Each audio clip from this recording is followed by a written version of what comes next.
जय जय राम लखन सिया प्यारे, भव सागर के आप सहारे। केवट की नौका पर आज आए शाम रघुराज हमारे। वनवास की बेला आई, सरजू से दूर हुई परछाई। गंगा तट पर प्रभु अठाड़े, विस्मय में सब जीव बिचारे। नाव मांगते राम सुजान, मल्ला हुआ विस्मित हैरान। केवट बोले सुनो कृपालु, अब न चलेंगी ये मनुहारे। सुनी है मैंने चरण रज की, अद्भुत महिमा है उस कण की। पाषाण शिला नारी बन गई, लकड़ी कहाँ से होवे किनारे। यह मेरी आजीविका स्वामी, मैं हूँ दीन और अंतर्यामी। नाव गई तो भूखा मरूं मैं, कौन खिलाएगा ये परिवार है।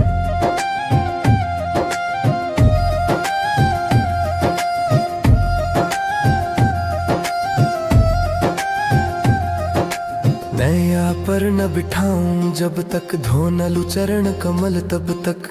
आप है प्रभु मैं हूँ सेवक, मुझको भी तो अधिकार पुकारे। प्रभु ने सुनी जब प्रेम की वाणी, आँखों में थी भक्ति दीवानी। हंस कर दी आज्ञा रघुराई, प्रेम ने प्रभु को लिया है हारे। कठौते में जल भरी लाया, पुलकित तन और मन हर्षाया।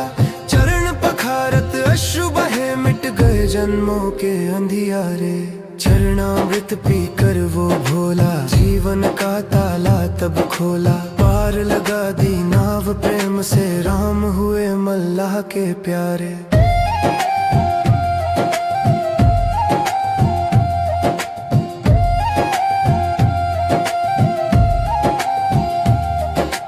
पार उतरे तब दी अंगूठी, सीता ने भेंट करी अनूठी। केवट बोला नहीं चाहिए धन दौलत, ये काम न सवारे। स्वामी तुम हो भव के खेवैया, मैं हूँ इस छोटी नदी की नैया। जब मैं आऊँ भव सागर पर, तुम ही पार लगाना मेरे प्यारे। निष्काम भक्ति देखी जब राम ने, भर लिया हृदय आनंद नाम ने। गले लगाया और वचन दिया, तुम हो मेरे परम भक्त न्यारे।